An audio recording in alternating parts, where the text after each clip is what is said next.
Hi friends, എല്ലാവർക്കും sauce കിച്ചൻ്റെ പുതിയൊരു എപ്പിസോഡിലേക്ക് സ്വാഗതം. ഇന്നത്തെ നമ്മുടെ റെസിപ്പി ഒരു കേരള എഗ് റോസ്റ്റ് ആണ് കേട്ടോ. നമുക്ക് എല്ലാവർക്കും വളരെ സുപരിചിതമായ ഒരു സംഭവമാണ് അല്ലേ എഗ് റോസ്റ്റ്. എല്ലാവർക്കും ഇഷ്ടമാണ്. ചില വെജിറ്റേറിയൻസും അതുപോലെ നോൺ വെജിറ്റേറിയൻസും ഒരുപോലെ ഇഷ്ടപ്പെടുന്ന ഒരു സംഭവമാണ് ഈ നമ്മളുടെ എഗ് റോസ്റ്റ്. അപ്പം നമുക്ക് വളരെ പെട്ടെന്ന് തന്നെ എങ്ങനെയാണ് ഒരു നല്ല അടിപൊളി എഗ് റോസ്റ്റ് ഉണ്ടാക്കുന്നതെന്ന് നോക്കാം. അതിന് മുന്നായിട്ടൊരു കാര്യം എനിക്ക് പറയാനുള്ളത്, ഞാൻ ഇതിൽ പറയുന്ന ഇൻഗ്രീഡിയൻസ് നിങ്ങൾക്കിനി ചെയ്ത് നോക്കുന്ന സമയത്ത് എന്തെങ്കിലും സംശയം തോന്നുകയാണെങ്കിൽ ഞാൻ താഴെ ഡിസ്ക്രിപ്ഷൻ ബോക്സിൽ കൊടുത്തിട്ടുണ്ട് കറക്റ്റ് അളവുകളെല്ലാം, അതൊന്ന് ചെക്ക് ചെയ്ത് നോക്കണേ. അതുപോലെ ഞാൻ ഈ ചെയ്ത വീഡിയോ നിങ്ങൾക്ക് ഇഷ്ടപ്പെടുകയാണെങ്കിൽ ഒന്ന് സബ്സ്ക്രൈബ് ചെയ്യാനും അതോടൊപ്പം സബ്സ്ക്രൈബ് ചെയ്യുമ്പോൾ അതിൻ്റെ ഒപ്പം വരുന്ന ബെല്ലൈക്കൺ കൂടി ഒന്ന് പ്രസ് ചെയ്യണേ. അപ്പോഴേ ഞാനിടുന്ന വീഡിയോ നിങ്ങൾക്ക് പെട്ടെന്ന് കിട്ടുകയുള്ളൂ. അപ്പോൾ നമുക്ക് റെസിപ്പിയിലേക്ക് കിടക്കാം.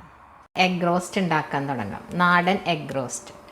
അതിന് വേണ്ടി ഞാൻ എടുത്തു വെച്ചിട്ടുള്ളത് ഒരു 5 മുട്ട ഇവിടെ എടുത്തു വെച്ചിട്ടുണ്ട്. ഇത് ഞാൻ ജസ്റ്റ് ഒന്ന് വരഞ്ഞ് വെച്ചിട്ടുണ്ട് കേട്ടോ. ഇതിൻ്റെ ഒരു 4 വരയിൽ ഇങ്ങനെ ഇട്ട് കൊടുത്തിട്ടുണ്ട് ഓരോ മുട്ടയ്ക്ക്. അതുപോലെ 5 സവോള അരിഞ്ഞ് വെച്ചിട്ടുണ്ട്. ഇതെൻ്റെ കയ്യിൽ ഉണ്ടായിരുന്ന അത്യാവശ്യം വലുതായിരുന്നു. നിങ്ങളതിൽ ചെറുതാണെങ്കിൽ ഒരു 6 സവോളയൊക്കെ എടുക്കാം. അതുപോലെ ഒരു തക്കാളി, പിന്നെ ഒരു 5 അല്ലി ഗാർലിക്കും അതോടൊപ്പം ഒരു ചെറിയ കഷ്ണം ഇഞ്ചിയും 2 പച്ചമുളകും കൂടി ചതച്ചതാണിത്. പിന്നെ വേപ്പില, പിന്നെ മസാലപ്പൊടികൾ, കുരുമുളക് പൊടി, ഗരം മസാല, പിന്നെ പെരിഞ്ജീരകത്തിൻ്റെ പൊടി, മഞ്ഞൾപ്പൊടി, മുളക് പൊടി ആൻഡ് മല്ലിപ്പൊടി.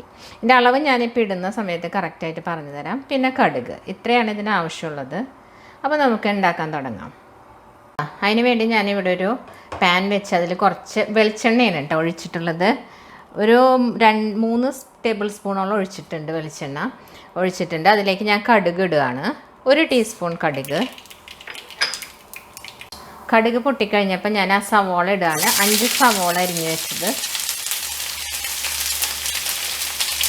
ഈ സവോള ഒന്ന് പെട്ടെന്ന് മൂത്ത് കിട്ടാൻ വേണ്ടി കുറച്ച് ഉപ്പിട്ട് കൊടുക്കണ്ടേ. ഇനി ഇത് നന്നായി ചെറിയ തീയിലിട്ട് ഒരു 10-15 മിനിറ്റ് എടുക്കും ഇതൊന്ന് നന്നായിട്ട് വാടിക്കിട്ടാൻ. ഇത് നല്ല മൂത്ത് വരുന്ന വരെ ചെറിയ തീയിലിട്ടിട്ട് കുറച്ച് സമയം എടുത്ത് തന്നെ നമ്മളിത് ചെയ്യണം കേട്ടോ. എന്നാലേ അതിന് കറക്റ്റ് ടേസ്റ്റ് കിട്ടുള്ളൂ.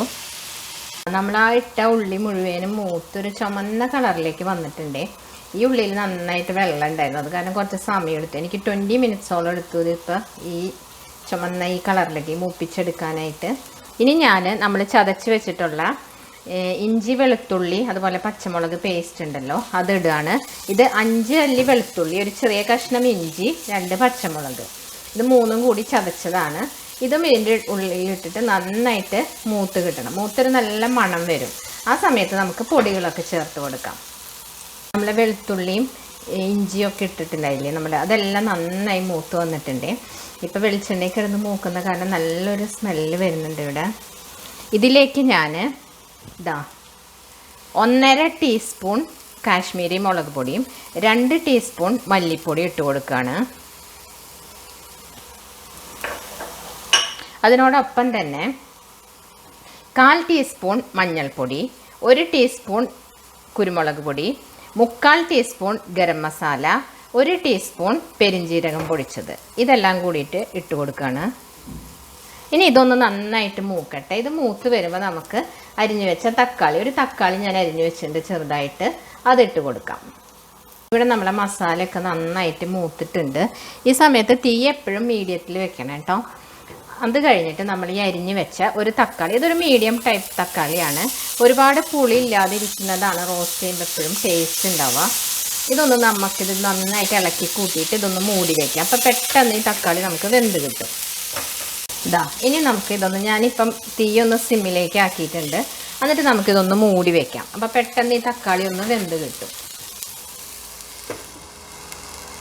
നമുക്കൊന്ന് ഓപ്പൺ ചെയ്ത് നോക്കാം എങ്ങനെയുണ്ടെന്ന്.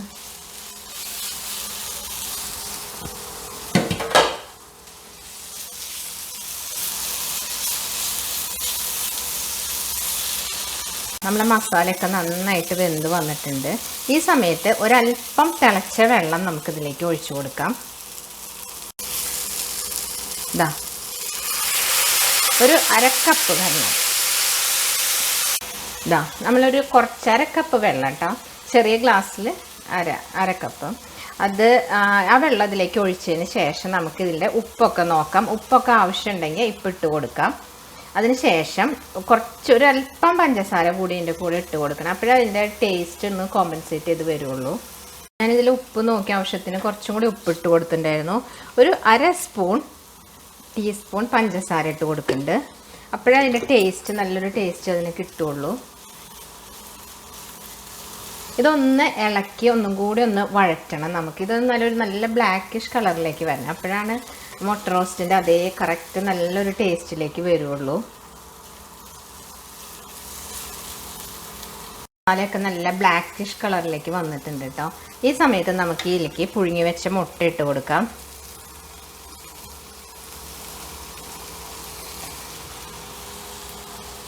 അതിനുശേഷം കുറച്ച് വേപ്പിലിട്ട് കൊടുക്കാം.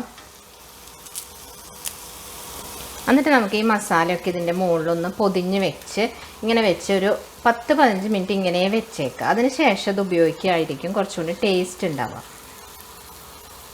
ഇനി നമുക്ക് തീ ഓഫ് ചെയ്തിട്ട് ഒരു 15 മിനിറ്റ്സ് ഇതിങ്ങനെ ഇരിക്കട്ടെ. അപ്പോഴാണ് ഈ മസാലയൊക്കെ ഈ എഗ്ഗിലേക്ക് പിടിച്ചിട്ട്, നമ്മളിത് വരഞ്ഞിട്ടുണ്ടല്ലോ എഗ്ഗ്, അപ്പോൾ അത് നന്നായിട്ട് പിടിച്ച് നല്ല ടേസ്റ്റ് ആവുന്ന ആ സമയത്ത് ഇതിങ്ങനെ തന്നെ വെച്ചേക്കാം. നമുക്ക് പാത്രത്തിലേക്ക് ഞാൻ മാറ്റിയിട്ടുണ്ട്. അപ്പോൾ എഗ് റോസ്റ്റ് എന്ന് കേൾക്കുമ്പോൾ തന്നെ നമുക്ക് ആദ്യം നമ്മൾ മനസ്സിലായതിൻ്റെ ഒരു കോമ്പിനേഷൻ വരെ അപ്പാണ് അല്ലേ. അപ്പവും എഗ് റോസ്റ്റും സൂപ്പർ കോമ്പിനേഷൻ. അപ്പോൾ എല്ലാവരും ഒന്ന് ട്രൈ ചെയ്ത് നോക്കണേ. എന്നിട്ട് നിങ്ങളുടെ അഭിപ്രായങ്ങളെല്ലാം കമൻറ്റ് ബോക്സിൽ എഴുതണം. അതുപോലെ നിങ്ങൾക്ക് എൻ്റെ വീഡിയോ ഇഷ്ടപ്പെടുകയാണെങ്കിൽ ഒന്ന് ലൈക്ക് ചെയ്യാനും അതുപോലെ തന്നെ ഷെയർ ചെയ്യാനും മറക്കരുത്. അടുത്ത വീഡിയോയുമായി കാണുന്നവരേക്കും ബൈ.